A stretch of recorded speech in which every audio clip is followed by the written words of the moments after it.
amid an increasingly threatening and aggressive attitude from the United States toward Venezuela, and even the possibility that this first country might intervene against the second one, what Western media have called the salvation of the Venezuelan people, appears.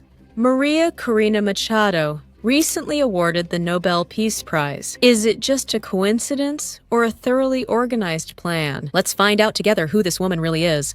Good or not so good? And what does paradise on earth or absolute hell really represent? And for whom? For Venezuela or for the United States? Ultimately, here we go with the details of life, and of course, of the profession, of the figure who now occupies most of the Western media space. But why? Stay until the last minutes, because I'm going to tell you a story whose ending will really surprise you. Let's start with the usual. From the most important, Donald Trump doesn't stop talking about Venezuela. He did it just a few hours ago, and now his rhetoric basically comes to justify what could happen. Venezuela in question could even be a matter of days. He claims that Venezuela is to blame for a possible intervention, which, by the way, he doesn't want to confirm whether it will happen or not. We already analyzed in our Why It Hasn't Happened Yet. And what are the main reasons for this fear that the United States has about fully intervening in the Caribbean? But that fear that seems like the United States has about fully intervening in the Caribbean. But be that as it may, there's the rhetoric, and of course, also the possible intervention. Is it true, this issue of potential land strikes in Venezuela? I'm not telling you that. I mean, I'm not saying it's true or untrue, but I wouldn't be inclined to say that I would do that. But because I don't talk to a reporter about whether or not I'm going to strike, I'm not going to. You're a wonderful reporter. You're very talented. I'm not going to say what I do with Venezuela, whether I would or wouldn't do it. Are we going to war against Venezuela? I doubt it. They've treated us badly, not just with drugs, but by dumping hundreds of thousands of unwanted people into our country. People from prisons, they emptied their prisons into our country. They also, if you take a look, they emptied their mental institutions and their insane asylums into the United States of America. Because Joe Biden was the worst president in the history of our country. We had the worst inflation, we had the worst severity, but the worst thing he did was allow millions of people to come into our country that were in many cases criminals, murderers.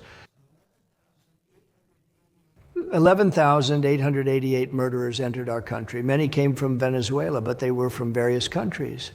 This wasn't only Venezuela. They came from everywhere. The justifications are many, practically endless. But one thing is very clear. According to Donald Trump, the days of the Maduro regime are already over, and this is precisely where the key role of María Corina Machado comes into play. On Venezuela in particular, are Maduro's days as president numbered? I would say, yeah, I think so, yeah. Removing a leader without having prepared another one beforehand doesn't exactly sound like a flawless plan, and that's precisely why, in the United States, they've even overlooked the fact that Donald Trump didn't receive the Nobel Peace Prize this year. Or could it be that, in fact, he didn't want to receive it at all? He still has the chance to do it next year. But now, María Corina Machado, who has indeed kept the award, matters much more. In terms of, it's an unavoidable thing. From the principle and information that was one of the principles of the candidature of María Corina, and that parameter, with the control of the Venezuelans forgiven to report the democracy for Venezuela and the civilian population, the study is quite one. And actors and others have a role in the transition that we can. In fact, it has already begun, even if only in media terms. In this sense, María Corina has stood out lately, now that she has more media presence than ever, for three absolutely key statements. Namely, first of all, the good lady decided not to beat around the bush. I mean, if the American plan was to sugarcoat the issue, even just a little, well, they should have chosen another candidate, because María Corina, without hesitation, explained the matter in detail. The whole issue of democracy and human rights went out the window. With all this, in Venezuela, María Corina says, There are many resources and very good resources. Business people from the United States are going to make a killing by making money. Forget Saudi Arabia and the Saudis. I mean, we have more oil, infinite potential, and we're going to open markets. We're going to kick the government out of the oil sector. We are going to privatize all our industry. Venezuela has huge resources: oil, gas, minerals, land, technology. And as you said before, we have a strategic location, hours from the United States. So we're going to do this right. We know what we have to do. And American companies are in a super strategic position to invest in this country. Venezuela is going to be the brightest opportunity for investment for American companies, for good people who are going to make a lot of money. And if that weren't enough, or rather, if that's not enough for the United States to actually listen, if from the beginning it hadn't been exactly the opposite, and the one who now seems to be acting as a promoter is actually just serving as a loudspeaker for American ideas. Be that as it may, if the resources aren't a juicy enough cake, Donald Trump could, according to Maria Corina, actually have a personal reason. Well, no. She, of course, doesn't know whether the personal reason has anything to do with the possible American intervention in Venezuela or not. But what is absolutely clear is that Maduro's regime did a little bit of every wrongdoing, including manipulating the elections in the United States. Do you think part of President Trump's interest is linked to his beliefs about the 2020 election and the allegation that voting machines and people close to Maduro's circle were involved in the election that he believes was wrongly believed to have been stolen from him in 2020? On the one hand, I have no doubt that Nicolas Maduro, Jorge Rodriguez, and many others are the masterminds of a system that has rigged elections in many countries, including the United States. I have no doubt about that. And they are totally involved in wrongdoing in many countries. And there is currently an investigation going on in the United States and in other countries as well. I have no idea if that has or not any influence in President Trump's decision, but I will tell you something. A transition to democracy in Venezuela will not only bring security to the region, stability to the region, it will ensure energy security for the United States and other countries, because Venezuela has huge potential. We'll turn our country from the criminal hub of the Americas into the energy hub of the Americas, the technology hub of the Americas. We'll have cheap, reliable electricity in quantities unmatched by any other country in the region. Most importantly, we will reunite our country and people. Come on, the crowning touch in the American story about human rights and democracy in Venezuela. In Maduro's regime, they like rigging elections so much that they've decided to do it in other countries as well. Look at those bastards. Their own wasn't enough for them. And resources for all this. The Yankees must think they have them by the truckload. Because even as the most sanctioned regime in the world, and meddling in the elections of the world's leading democracy and superpower, well, there indeed, on one hand, we'll have to intervene, and on the other, be extremely careful not to end up drowning in the floods of oil they must have. And yes, indeed, we have to intervene. I'm not the one saying this, it's being said, although in a somewhat indirect way. Maria Corina Machado insists that any kind of escalation against Maduro's regime is absolutely justified. There are media outlets that interpret this as a direct call to almost bomb Venezuela. Yes, including the civilian population. I believe that the increase in pressure and the escalation that's taking place is the only way to force Maduro to understand that it's time to go. And those who still support him, which are not very few at this moment, the top ranks of the military financial enablers, fraud men who are making huge, obscene fortunes from the hunger of our people, they better understand that time is running out. And I believe that this escalation is the last opportunity for those who still support Maduro to understand that they need to step aside, take all support away from him and from Maduro himself, to understand that this is the last chance to truly facilitate a peaceful and orderly transition. The context, therefore, I believe, is absolutely clear.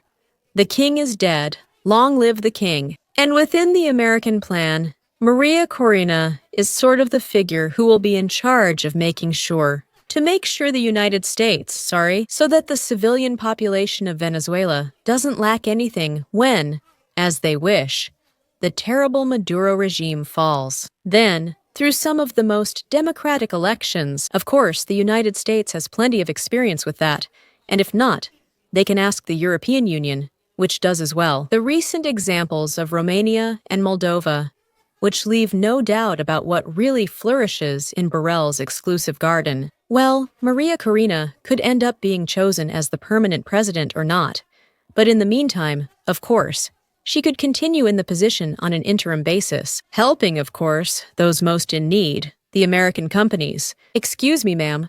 I think I made a mistake again. I meant the Venezuelan civilian population, and of course, viewed that way, even with questionable points to defend. That another power intervenes in one's own country and basically takes over its resources. It's not entirely clear, considering the fact that Maduro's regime has quite a few detractors, even within Venezuela. Does Maria Corina Machado really stand for good or evil? And above all, what does she represent for Venezuela? Who is this good woman? Where did she come from? What key points characterize both her social persona and, of course, her political one? We're going to see this right now. We're going to do it right now, and we're going to do it. Also, in a very special way, because we're here to tell stories. Once upon a time, there was a very special girl, we could say, a little duchess. She came from a wealthy family, yes, with power, with influence, with money. She received the best education in the world. Her parents made sure, of course, that she lacked nothing. And in fact, as she grew up, she wanted to give back to the whole world, and especially to her country, all the kindness that her family had instilled in her throughout all the years of her education. She studied surrounded by the best, and she became a true symbol of hope, of kindness, of the very best for her homeland. In fact, she was so wonderful and had such a big heart that even at the very beginning of her political and social journey, she participated extremely actively, and she even joined the board of a charitable foundation that was there to help those most in need, the orphaned children. She did that, moreover, as a kind of family legacy, because her family, her mother, was also by her side. In fact, it was one of the most important leadership positions within the foundation. She kept growing and kept fighting, and while she was helping orphans, she felt that her country needed freedom. She traveled halfway around the world to help give a voice to the voiceless. She even followed in her family's footsteps and created a foundation, this time her own, to fight for civil rights within Venezuela. Her name is Maria Corina Machado. She has recently been awarded for everything she has done and continues to do, of course, with the Nobel Peace Prize. She is the future and the main hope of her country. What a beautiful story, isn't it? And the key question in all of this, of course, is whether this is just a story or actual reality. This last part is what Western media constantly wants us to believe. But within life and growth, as a person and as a professional in politics, read María Corina Machado. There are a couple of details, at least, that don't usually make Western headlines. Namely, and now, this is precisely when the story takes on somewhat different tones. Indeed, she comes from a wealthy family, from the upper, very upper bourgeoisie, in fact, from the industrial elite. Her father, Enrique Machado Zuluaga, is none other than the former president of the company Sibenza. Yes, Siderúrgica Venezolana, one of the most important steel complexes in the country. In addition to this, her family not only has influence in the industrial world, especially in the steel industry, but also has strong connections with the media. She grew up, therefore, in an absolutely privileged environment. For those who defend her, she represents meritocracy, and for those who can't even stand her, the oligarchy that, in fact, Hugo Chavez himself faced at the time. And before the rise of Chavismo, power in Venezuela was concentrated in the hands of a few families who controlled everything. The main sectors of the country's economy: oil, steel, the media, banking, and food.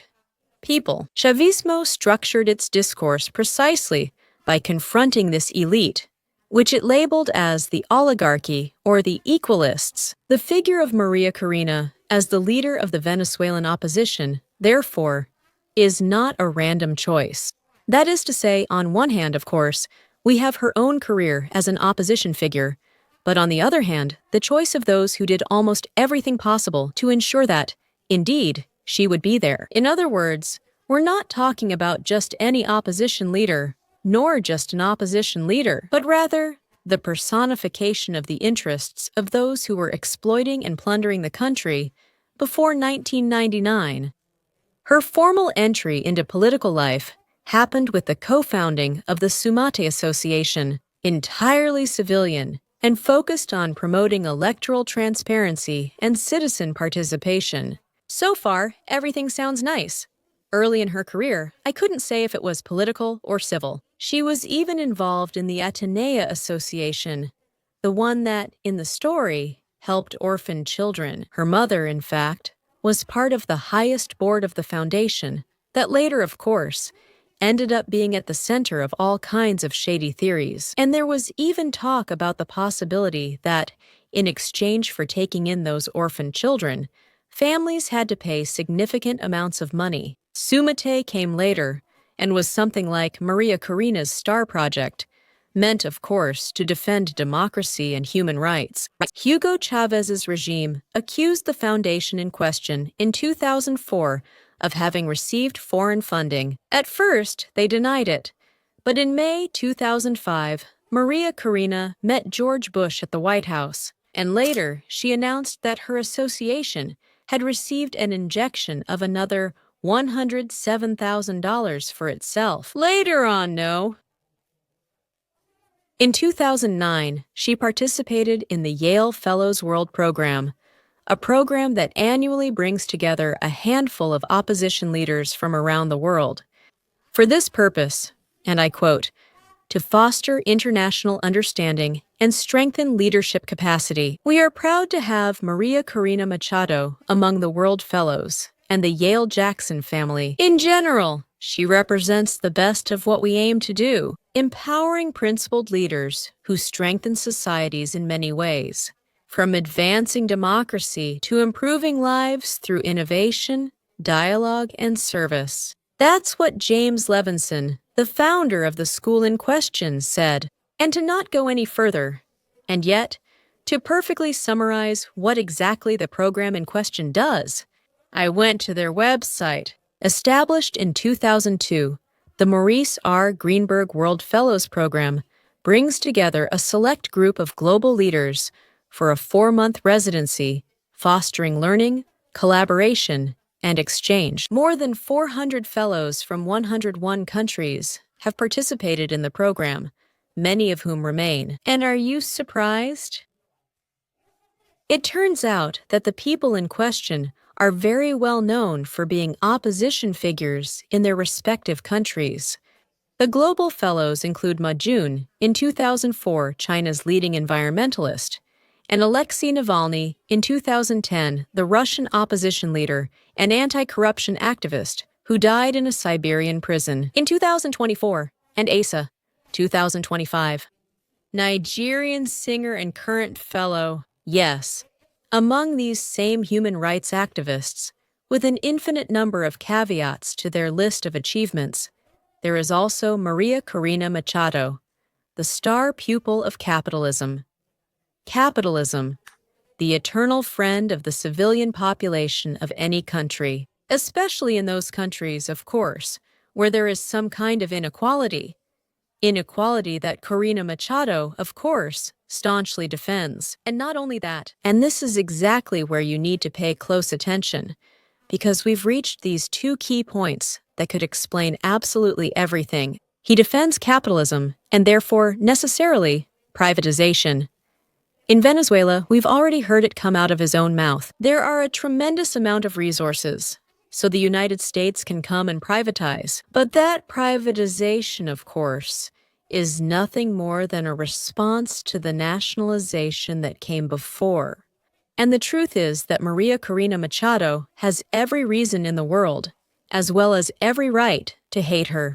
298 million reasons, or 298 million reasons in the form of dollars. This needs to be explained in a special way. Why? Turns out it's because of her father, remember? The former president of one of the largest steel complexes in the country suffered expropriation by the Chavista regime in 2012. The then president of Venezuela, Hugo Chavez, approved giving it to Maria's father, Corina Machado, $298 million for having expropriated the most important subsidiary of his main company, Sibensap Sidatur. As far as we know, the money still hasn't arrived. Child, that is, Maria Corina Machado, of course, could defend capitalism to the extreme to help the Venezuelan civilian population, but maybe she also had some personal interest there. Among other things, to get back what had once belonged to her family, or at least the money she had been promised for it. Wow. Once again, we have to talk about money. And in fact, the second reason also has a lot to do with it. Maria Corina Machado's father passed away in the year 2023, and Maria Corina is not currently in Venezuela. That is, it's unlikely that she will be able to claim the inheritance, which, without a doubt, would change if she herself, for example, were to come to power, or at least, if through a United States intervention, Maduro were removed from power. This, therefore, would be a very favorable outcome, not only for United States interests, but also for Maria Corina's personal cause. A good reason, or rather, a few good million reasons to effectively support the United States cause. A cause that could, among many other things, help Maria Corina receive compensation for the confiscation of her father's company, as well as his inheritance. This is not to mention, of course, all the money that could already be involved. I remember that direct meeting with George Bush, that money that went straight from the United States to her civil association. And, well, it might not be the only one. The conclusions, of course, everyone should draw on their own, but the key question, the million-dollar question, could we even say, is it crystal clear? It's crystal clear. And it's up to you, I repeat, to answer it. Who really is Maria Corina Machado, and for whom? What does Maria Corina Machado really represent? And for whom?